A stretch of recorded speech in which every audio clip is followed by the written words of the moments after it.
ሳይለይለት እየተጨናነቀ አንዳንድ ምልክት እያሳየ የሚኖር መንፈስ ሁለቱም አንድ አይነት ናቸው። ሁለቱም የተጋለጡ ናቸው።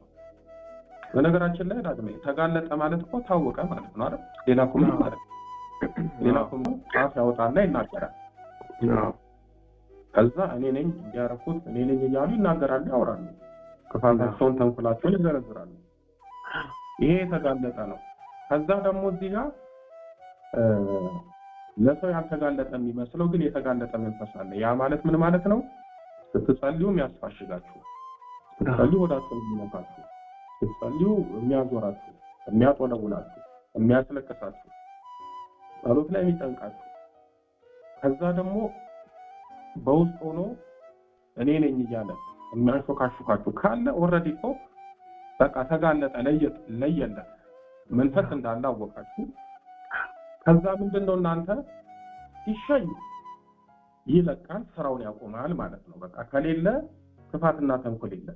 እዚህ ጋር ደግሞ ሳይሸኝ በውስጥ ሆኖ ስትቀጠቅጡት፣ ስታስሩት ክፋቱን ተንኮሉን ይተዋል። ለምሳሌ የዝሙት አጋንንት በውስጥ ሆኖ 24 ሰዓት ዝሙት የሚያሳስባችሁ ያ ደርቲ ቪዲዮ የሚያሳያችሁ ከዛ ደግሞ የሚያስመኛችሁ ከሆነ ያንን መንፈስ ስትቀጠቅጡት ይሄንን ስራውን ከተው ኦልሬዲ በቃ እንደተሸኘ ቁጠሩት። ምክንያቱም በፊትም የሚያስቸግረው ክፋቱ ነው። ለምሳሌ አይነ ጥላ በውስጥ ሆኖ እንዳታገቡ እንዳትሰሩ ድላችሁን አስሮ ቁጭ ያደርጋል። ስራ ከሰራችሁ፣ ትዳር ከያዛችሁ፣ የራቃችሁ ከቀረባችሁ፣ የተዘጋው ከተከፈተላችሁ ስራውን ስላቆመ ነው ያምንላችሁ። በፊት በህይወታችሁ የማይሆኑ ነገሮች አሁን መሆን ሲጀምሩ፣ በፊት የተበላሹት ሲስተካከሉ መንፈሱ ስራውን ሲያቆም፣ ስለዚህ እናንተ የምትጠብቁት ምንድነው? አንድ ነገር ብቻ ነው። እሱም ምንድነው? በሁለት አሊያም በአንድ መንገድ ይሸኛል። ያ ማለት ምን ማለት ነው? ሲቀጠቀጥ አፉን ይፈታል፣ ከዛ በኋላ ይሸኛል። አፉን ካልፈታ ግን በሁለት መልኩ ይሸኛል። የመጀመሪያው ጸበል ስትጠመቁ ብን ብሎ ይጠፋል። ሁለተኛው ስትጸልዩ፣ ስትቀጠቅጡ፣ ስትሰግዱ፣ ስጋው ደግሞ ስትቀበሉ፣ በጸሎት ስትበረቱ መንፈሱ እየተዋችሁ እየለቀቃችሁ ይላል። መንፈስ በቃ እንደ ጉም ነው፣ እንደ ጢስ ነው፣ ከሰውነታችሁ እየበነነ። ለምሳሌ እንደው በቀላሉ ልንገራችሁ፣ የአይምሮ መተት ወይም የእውቀት መተት፣ የትምህርት መተት ያለበት ኮመን የሆነ አንድ ምልክት አለ። ያ ምንድነው? መጨነቅ፣ ከፍተኛ የሆነ ራስ ምታት፣ ከዛ ደግሞ እያነበቡ ያንን ነገር አለመረዳት ሲኖር የአይምሮ መተት ነው። እየጸለያችሁ እየሰገዳችሁ ስጋው ደግሞ እየተቀበላችሁ እየበረታችሁ ስትመጡ አእምሯችሁን የሚያስጨንቃችሁ ነገር ከተዋችሁ መንፈሱ ለቀቃችሁ ማለት ነው። በሰዎች መማር እየቻላችሁ ሳትማሩ ቀርታችሁ መማር ከቻላችሁ፣ በፊት አንድ መስመር ማንበብ አቅቷችሁ ዛሬ 3-4 ገጽ ማንበብ ከቻላችሁ መንፈሱ ሲተዋችሁ። ስለዚህ ሽኝቱ በተለያየ መንገድ ስለሆነ እንደነከሌ የኔ ተጋጦ ለምን አልተሸኘም እንዳትሉ። እግዚአብሔር እናንተን ለማዳን እልፍ መንገድ አለ ብሏል እኮ ቅዱስ ዳዊት። እግዚአብሔር በወጀቡ በየብሱም መንገድ አለው ብሏል። በወጀብ የተባለው ባህር ነው፣ የብስ የተባለው መሬት ነው። እናንተን ለማዳን እናንተን ለማስመለጥ በመሬትም በሰማይም በባህርም እግዚአብሔር እልፍ መንገድ አለው። ስለዚህ እኔ ጸልያለሁ፣ ሰግዳለሁ፣ ግን አልተጋለጠም፣ ስጋው ደግሞ እቀበላለሁ፣ አፉን አልፈታም። ተውት። እናንተ እስኪ ራሳችሁን ስራ ስሩ። ከዛ በኋላ እኮ ትርፍ ነው። ለምሳሌ ስጋው ደግሞ የምትቀበሉት አጋንንትን ለማቃጠልና ለመላቀቅ አይደለም። ስጋው ደግሞ የምትቀበሉት ዘላለማዊ ህይወት ለማግኘት፣ ጸጋ መለኮት ለማግኘት፣ ረድኤተ እግዚአብሔርን ለማግኘት፣ ትዳራችሁ፣ ህይወታችሁ፣ ገንዘባችሁ በሙሉ መለኮታዊ ቡራኬ እንዲያገኙ።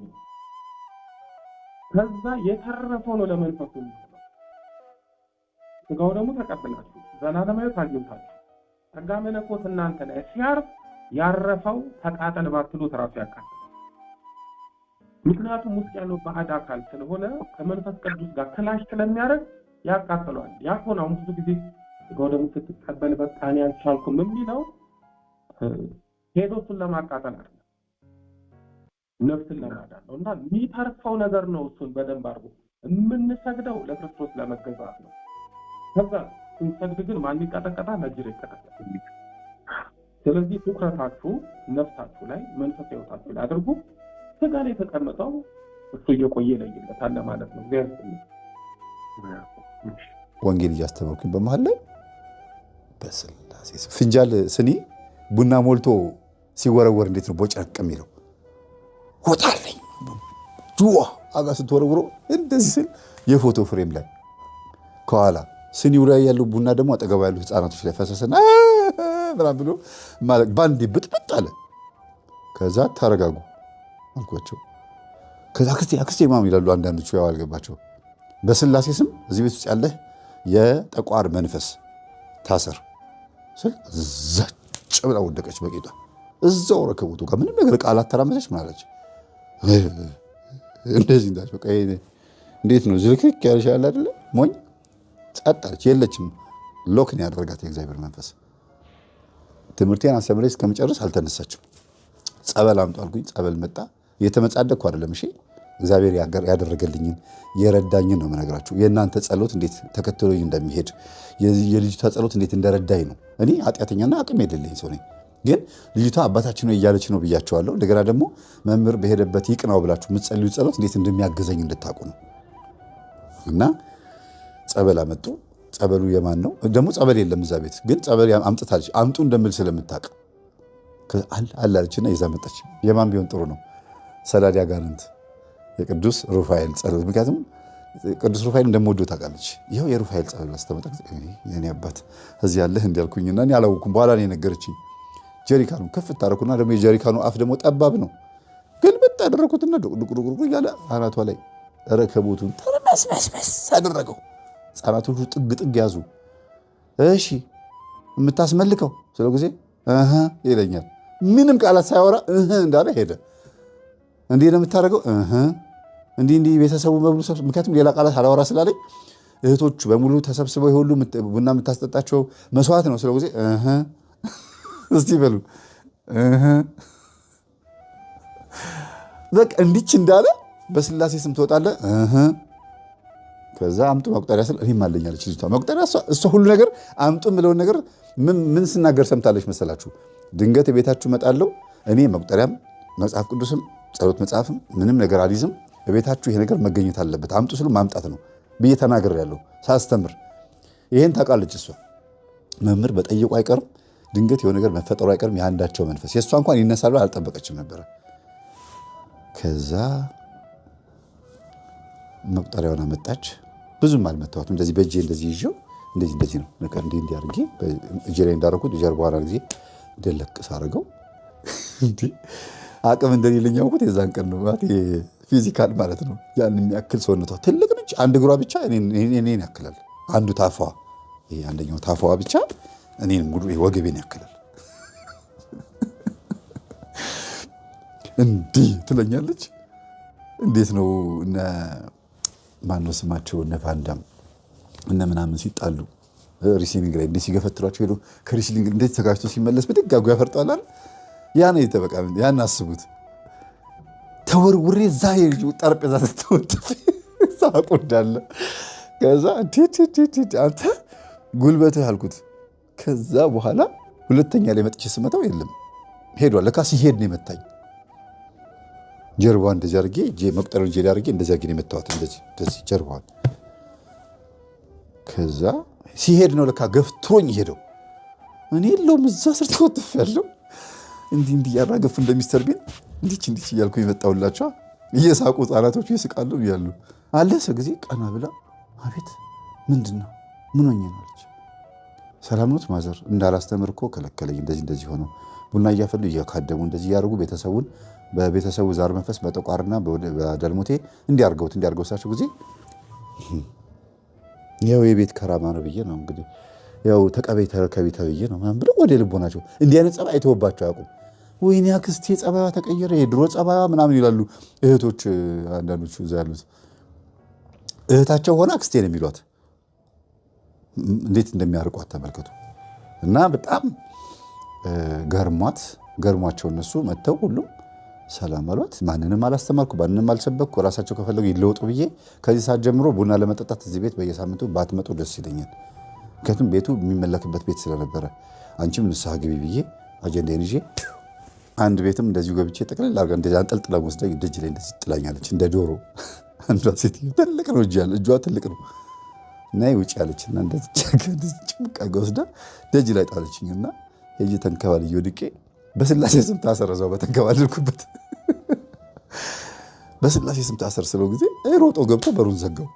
ምክንያቱም እሷ ያዘችኝ ከመንፈሱ ጋር ጭምር ነው። እኔ ግን ከርቀቶኝ በስላሴ ስም ታሰር ስለው ሮጦ ገብቶ በሩን ዘጋው። ለምን አስፈራው? እንደዛ ጨምቆኝ የነበረው መንፈስ ስትሉ በድንጋጤ ሰዓት ፍርሃት ስላለ፣ በፍርሃት ሰዓት ደግሞ ኃይላችን ያንሳል። ስለዚህ እምነት ምን ይፈልጋል? ድንጋጤ ያስፈልግም፣ ፍርሃት አያስፈልግም። እና ወጣ ገባ የሚል ነገር ብዙ ጊዜ ይዘወተር ነበር በማገለግለው አገልግሎት ላይ። ምክንያቱም ድንገት ቢላ አንስቶ ነገር አንስቶ አናቴ ሊለኝ ይችላል፣ እዛው ፍንችር ልል ይችላል። እውነት ጥንቃቄ ያስፈልጋል። ብዙ አለ። ብቻ መንፈስ ድንገት ሲነሳ መጠንቀቅ አለባችሁ። ተናዶ የሆነ ነገር ሊያደርግ ይችላል። በተለይ እንደምታመልጡት ቀድሞ ያወቀ መንፈስ፣ እንደምትድኑ ነገ ትከዳኛለች ብሎ የሚያስብ ሰይጣን ከሆነ የሆነ ነገር አበላሽቶ መሄድ ነው የሚፈልገው። በሰላምማ በፍጹም አይሆንም፣ ይህን ቤት የሆነ ነገር አድርጌው ነው የሚሄደው ይላል እና ሲሄድ የሆነ ነገር አድርጎ ሊሄድ ስለሚያስብ ጥንቃቄ ማድረግ ያስፈልጋል። ቶሎ ብላችሁ ሱባኤ መግባት፣ ማሰር። ሁሌ አካፋችሁ በስላሴ ስም ታሰር። በፍጹም መለየት የለበትም። ለምን አንድ ቀን የምትጸልዩት ጸሎት ላይ ያለው ታሰር የሚለው ሐሳብ ሊያስረው ይችላል። ሁልጊዜ ባይሆንም ኃጢአት ባሰባችሁበት ጊዜ ሳይሆን ንስሐ ገብታችሁ ቅዱስ ቁርባን በተቀባላችሁበት ጊዜ ታሰር የምትሉት ነገር የበለጠ ደግሞ ጥቅም አለው። ስለነበረ ሰዓቱ ላይ አምላካችን ስም የተመሰገነ ይሁን። ሰላም ነው። ወደ ታኅሳስ ወር አካባቢ ላይ ነው። ታኅሳስ ወር አካባቢ ላይ አሁን ማለት ነው ሱባኤ ሊያዝ ብላ ትሄዳለች እና ሱባኤ ይዛ በህልሟ ምን ይታያታል? ገዳም ነው እንግዲህ ሄደችው። በህልሟ ምን ይታያታል? ከድንጋይ ውስጥ የፈለቀ ጸበል ነው እና ሰልፏን ወረፋዋን ይዛ ጥልቅ ብላ ውሃ ውስጥ ጥልቅ ብላ 3 ጊዜ ብቅ ጥልቅ ስትል መጨረሻ 3ኛው ላይ ወደ ውስጥ ስትገባ የቅዱስ ሚካኤል ስዕልና ክንፋቸው ብዙ የሆኑ አንድ ጻድቅ አባት እንደዚህ አምጥተው በመስቀላቸው እንደዚህ ያጎ ግንባሯ እንደዚህ ወጓት፣ እንደዚህ ነኳት ማለት ነው። ከዛ በስመ አብ ብዬ ስወጣ ከውሃ ውስጥ ስወጣ ከእንቅልፌ ባነንኩ አለች። ምን ሆነሻል ብሎ አጠገብ ያሉ ሰዎች ሲጠይቁኝ እንደዚህ ያለ ነገር አየሁ ስትል ጊዜ በስቲ ቤተሰብ ጋር ደውይ። ከዛ ጓደኛዋ ጋር ስደውላት እኔ ጋር ጓደኛዋ እኔ ጋር ደወለች። ከዛ መምህር እንደዚህ ያለ ነገር አየች እኮ በህልሟ። እግዚአብሔር የሆነ ጸጋ ሊሰጣት ነው። አንድ ደብረ ገሊላ ሰለች፣ ግን አታውቅም። ቤቱ ሲጋራ ይላታል። ወደ ልቧ መለስ ስትል ቡና ስታፈላ ትምሸተኝ ማን ነው አጭሶ የመጣው እንደዚህ ኮተታ ሙላት አለች። ራሷ ከነሱ የምታጨሰው ለምንድን ነው ሰውራት የምታጨሰው ሲባል እንደምታጨስ ካወቀች በጣም ነው የምትበሳጭብኝ ወይም ደግሞ ትደነግጣለች። ስለዚህ ጭሱ ደግሞ ለኔ ገብሬ ነው አለ። ሳምባዋ በጭሱ መጎዳቱ ለሱ ግብሩ ነው በተዘዋዋሪ መንገድ ማለት ነው። እና ግብሩን የሚያገኘው በሲጋራ በኩል ነው፣ ወሰንገላ ማለት ነው። አዳልሞቴ ደግሞ በቡና ነው ግብሩን የሚያገኘው። ጠቋር ደግሞ እኔ እውቀት አለኝ እኔ እችላለሁ ብላ በምትመካበት በትቢቷ ነው። ጠቋር ትቢተኛ ነው። ሁልጊዜ አውቃለሁ ነው የሚለው። በቃ ማንም እንደኔ የሚያውቅ የለም። ሁልጊዜ ሁሉም ሰው ከሱ በታች ነው አድርጎ የሚያስበው። ጠቋር ያለበት ሰው ሁሉም ሰው ከበታችሁ ነው። እኔ ነኝ የማውቀው፣ እኔ ያውቅላቸዋለሁ፣ እኔ ያውቃለሁ ነው የሚለው ጠቋር። ከሰው ለመማር ወይም ደግሞ ከሰማው ነገር ለመረዳት አይሞክርም። ግትር ነው፣ ትቢተኛ ነው፣ ተንኮለኛም ነው። ካፈርኩ አይመለሰኝ በቃ በጣም በደንብ ነው ያለው። ከዛ ቀጥሎ ደግሞ የሰውን ውድቀት የሚመኝ ነው የጠቋር መንፈስ። ሁልጊዜ በሰው ላይ ሆኖ በእናንተ ውድቀት ግን ገዳይ ሲያረፋፍድ ሟች ይገሰግሳል ማለት ቀላል አይደለም። እባካችሁ ኃጢአትን ሳትጨርሱ ዓለማዊ ህይወታችሁን ሳትጨርሱ ነጠላ ለብሳችሁ ቤተክርስቲያን መታችሁ ለመቁረብ አትቸኩሉ። ስሜታዊ አትሁኑ። የትኛውም ሚዲያ ላይ እኔ መንፈሳዊ ነኝ፣ እኔ እንደዚህ አይነት ህይወት ኖር ያለው መንፈስ እንደዚህ ነው ብላችሁ አትመስክሩ። የትኛውም ቦታ ላይ ብትችሉ ማለት ነው ኃጢአታችሁን እዛው ተደብቃችሁ ብትጨርሱ ነው የሚሻላችሁ። ከታዩ በኋላ ነበሩ፣ ከዛ በኋላ እንደዚህ ሆኑ። ዲያብሎስም እኮ የመላእክት አለቃ ነበረ። ስለዚህ ማንም ሰው እኔን ጀጃ አያደርገኝም ብለን፣ ማንም ሰው እኔን አይመክረኝም ብለን፣ ወይም ካህናት አባቶቻችን በገንዘብ እንገዛቸዋለን ብለን እንደፈለግን ምን ሆነን እናቶች፣ የእነዚህ እናቶች ልጆች፣ እንዲሁም ደግሞ በማህበራዊ ሚዲያ በየትኛውም መንገድ ምክር ቢጤ እህቶቻችሁ ሲለግሷችሁ፣ በኮሜንት ሲለግሷችሁ፣ እንዲሁም ደግሞ የሆነ በቃ እባካችሁ እንደዚህ አታርጉ፣ እናንተ ድሮ እንደዚህ አልነበራችሁ፣ መንፈሳዊ አልነበራችሁ፣ ለምን እንደዚህ ታደርጋላችሁ ስትባሉ የምትመልሱት መልስ በራሱ በጣም ያስጠላል። እግዚአብሔር በየት በኩል መጥቶ ይምከርሽ፣ በየት በኩል መጥቶ ይምከርህ። ሊገስጽህ ሲፈልግ ሊመክርህ ሲፈልግ በሰው ላይ አድሮ ነው የሚመጣው፣ በማንም አይመጣም። ከዛ ደግሞ መልሶ ኮሜንት መጻፍ፣ ዝም ማለትም እንኳን አንድ ነገር ነው። ኮሜንት መጻፍ፣ እንደገና ደግሞ ገብቶ መሳደብ። ማንም የኔን ህይወት ጀጃ ያደርግም ማለት ኃጢአትን ሳንጨርስ መተን ያጠፋነው ጥፋት የቆረብነው ቁርባን ዕዳ ሆኖብን ያ ሳያንሰን እንደገና መልሶ ደግሞ መንፈሳዊ የሚቆርቡ እህቶችን ማማት፣ የሚቆርቡ እህቶችን መልሶ መሳደብ ነውር ነው፣ በጣም ነውር ነውና ቢቻል ማለት ነው ቢቻል መንፈሳዊ ህይወትን ለመኖር ቁርጥ ውሳኔ መወሰን፣ ካልተሻለ ግን በድብቅ መንፈሳዊ ህይወትን እየኖሩ አንደኛው ነው እኔ በቃ አልቻልኩም መንፈሳዊ መሆን ስላልቻልኩኝ ነው እህቶቼ ወንድሞቼ ይቅርታ እኔ በቃ ዓለማዊ ነኝ ብሎ መናገር ነው እንጂ ቄሱም ዲያቆኑም መምህሩም ሰባኪውም ሁሉም ሐሳብ ሲያቀርብ በተናገረው ንግግር ወይም በተናገረችው ንግግር ሐሳብ ሲያቀርቡላችሁ መልሶ ናርሲሲስት መሆን፣ መልሶ አጌንስት መሆን፣ መልሶ ጋዝ ላይ መልቀቅ ጥሩ አይደለም። በጣም ነው። ምክንያቱም ዋጋ ያስከፍለው ያፍህን ፍሬ ትበላለህ ነው የሚለው መጽሐፍ ቅዱስ። እግዚአብሔር ቤት በኩል መጥቶ እንደመከረንም ስለማናቅ ማለት ነው። በመሰረቱ ከዓይን የራቀ ከልብ ይርቃል እንደሚባለው ከእሳት የራቀ ያው አይሞቀውም። እሳትን የቀረበ ነው የሚሞቀው አይደል? ስለዚህ ከመንፈሳዊ ህይወት የራቁ ሰዎች ዓለማዊ ይሆናሉ፣ መንፈሳዊ ህይወትን የቀረቡ ሰዎች ደግሞ መንፈሳዊ ይሆናሉ ማለት አይደለም። እግዚአብሔር ግን ልብን ከቀየረ ሁሉ ነገር ይቀየራል። ልብ ካልተቀየረ ልብስ ነው የሚቀየረው። ልብስ ብቻ ይቀየራል፣ ልብ ሳይቀየር ወጣ ገባ ነው የሚሆነው። ወጣ ገባ ወጣ ገባ ወጣ ገባ በቃ መንፈሱም ወጣ ገባ ነው። የሆነ ቀን መስካሪ፣ የሆነ ቀን ደግሞ አማራሪ፣ የሆነ ቀን ጨፋሪ፣ የሆነ ቀን ዘማሪ። ያ ነገር ደግሞ የሆነ ቀን ላይ ስታክ ያደርጋል። እድሜም ይሄዳል፣ ማቹርድነት ይመጣል። እድሜም እየገፋ ሲመጣ ምን አለበት የዛን ጊዜ እንደዚህ ባላረኩኝ። በአንድ ሰው ተበሳጭተው 30 ሰው ይሰማል። በአንድ ሰው በሁለት ሰው ተበሳጭተው 100 ምናምን ሰው ስንት ሺህ ሰው ይመለከተዋል። ምን ሆና ነው ምን ሆኖ ነው ይባላል። ሰው ምንድን ነው ከዛ የሆነ ችግር ይኖራል፣ የሆነ ነገር ተፈጥሮ ነው። ሰው ጭራሽ ያልሰማ ሰው እንዲሰማ ነው የሚያደርጉት። ከዛ ህይወታቸውን ያስገምታሉ። በተከፈተ አፍ ወድቃ ይታያል እንደሚባለው ማለት ነው። ለትናንሽ ነገሮች ተብሎ ለትናንሽ ሳንቲም ሽርፍራፊና ለቅምቃሚ ተብሎ መንፈሳዊ ህይወትን የሚያክል ነገር ስንት ቅዱሳን የተሰወሩበትን፣ ስንት ፍሬ ያፈሩበትን፣ ስንት አባቶች የተገኙበትን፣ ስንት አይነት ህይወት የተኖረበትን መንፈሳዊ ህይወትን ማንቋሸሽ ወይም ደግሞ ይሄንን ህይወት እየኖሩ ያሉ እህቶችንም ወንድሞችንም በመጥፎ ኮሜንት ማጥረግረግ ነገ እንደገና ሌላ ዕዳ መምጣት ነው የሚሆነው እና በየትኛውም ማየት ማህበራዊ ሚዲያ ላይ ያላችሁ ሰዎች በቲክቶክም በፌስቡክም በምን ውስጥ ያላችሁ እህቶች ወንድሞቻችን የእውነት ነው የምላችሁ እግዚአብሔር ተናገረኝ ብላችሁ አስቡ። እኔ ራሴ እንኳን ኮሜንት ሲጻፍ የሚሰድቡን ሰዎች ራሱ ሲሰድቡ እውነት ነው የምላችሁ እግዚአብሔር ተናግሮኝ ሊሆን ይችላል እልና ከዛ በኋላ ግን ምን እላለሁ ግን እኮ ይሄን ትምህርት ፍሬ አፍርቼበታለሁ ግን እኮ ይሄ ነገር ወይ ስላልገባቸው ሊሆን ይችላል እላለሁ። ለምን እያገለገልኩ ስለሆነ ነው።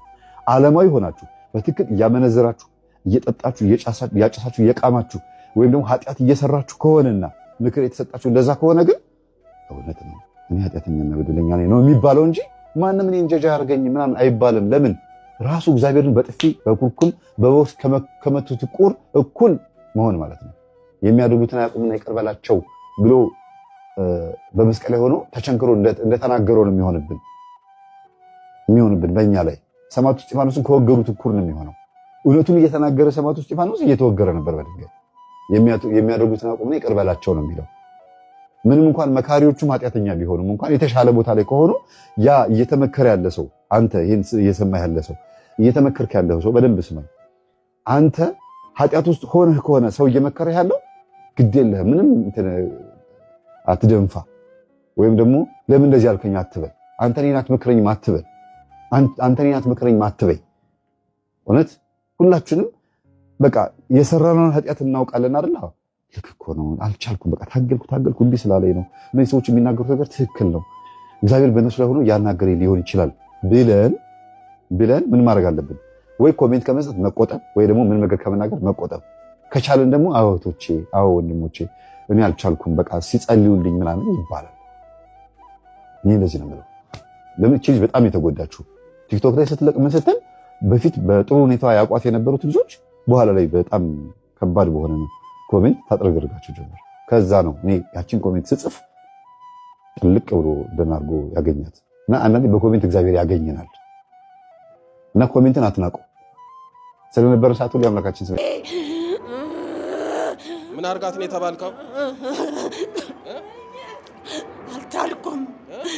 አልቻልኩም ምሩ አቃጠለኝ በላኝ ረመጨት ሆነብኝ ወይ ያጻኑ ልጅምጣ ምን አርጋት ልጇን?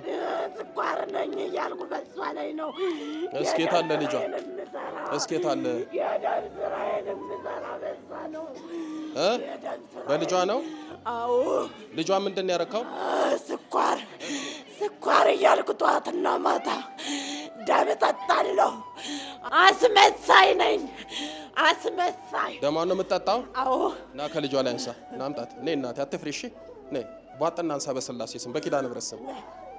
አንተ ምንድን ነህ? ባል ነህ? እና እስኪ ባልዬ ተው። ጋዜጣ ጸጉራክ ያቀጣውትን አወጣለሁ።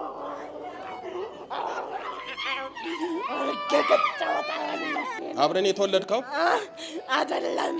አይደለም 3 ዓመት ከ3 ወር ነው ያለሁት። በደም እያሉ ደም ጠዋትና ማታ በቤታቸው ስር ማጨናንቅ እኔ ነኝ የጭንቀት ካባ ያለበስኳቸው እኔ ነኝ።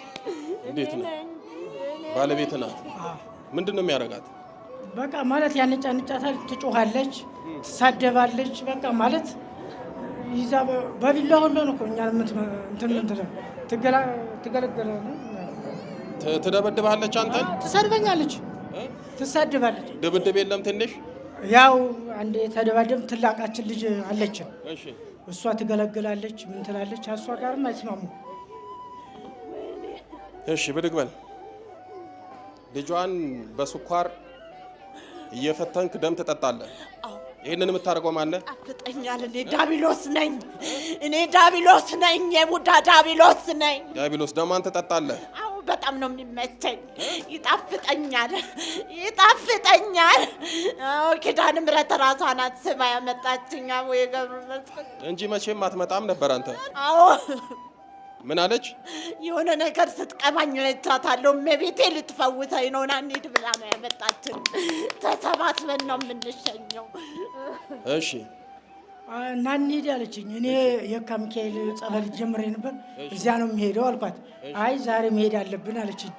አይ ዛሬ የሆነች አውጭ ሀገር አለቻት ያክስቷ አለች።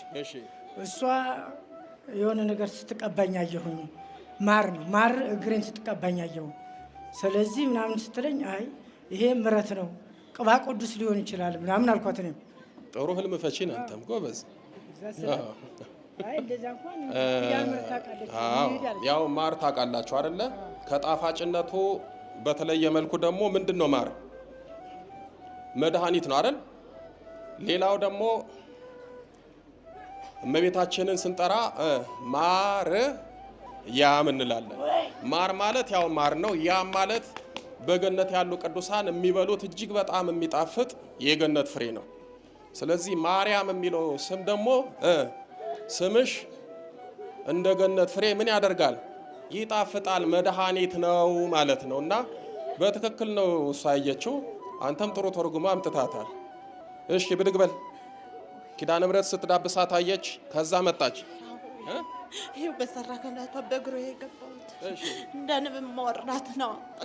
በልሽ ተንበርከክ ትሄዳለህ። ሁላችሁ በልጥራ በስላሴ ስም፣ በመድኃኒዓለም ስም፣ በኪዳነ ምሕረት ስም፣ በቅዱስ ሚካኤል ስም፣ በቅዱስ ሚካኤል ስም፣ በቅዱስ ገብርኤል ስም፣ በቅዱስ ሩፋኤል ስም፣ በዛሬው ዕለት ባሉት በአቡነ ገብረ መንፈስ ቅዱስ ስም ሁላችንም ስማችንን የጠራን በሷም በቤተሰቦቿም ያለን ለቀናል።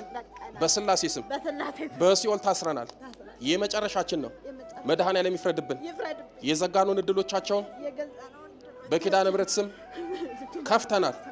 በል 7 የጮና አውጡ። ቶሎ በል አንቀጥል። ቶሎ በል 2 ቀጥል፣ 3 ቀጥል፣ 4 ቀጥል፣ 5 ወይኔ 6 በል። የመጨረሻ ገንዝና ሄደ መጨረሻ ቅዱስ ገብርኤል በስላሴ ስም ሲኦል ያወርድ።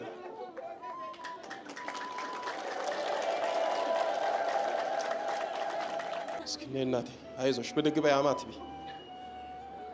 አይዞሽ እናቴ፣ ነይ እናቴ አይዞሽ፣ ተረጋጊ። ነይ እግዚአብሔር ይባርክሽ፣ መብራን ትባርክሽ። ማን ነው ስምሽ? ወለተ ማርያም። ዛሬ ህልም አይተሽ ነው የመጣሽው? አዎ። እሺ። እናቴ ኪዳነ ምሕረት ከንጋት ላይ የሆነ ነገር ይዛ ስትቀባኝ አየኋት። እሺ። እና እኔ ተስፋ ቆርጫ ነበረ በልጄ።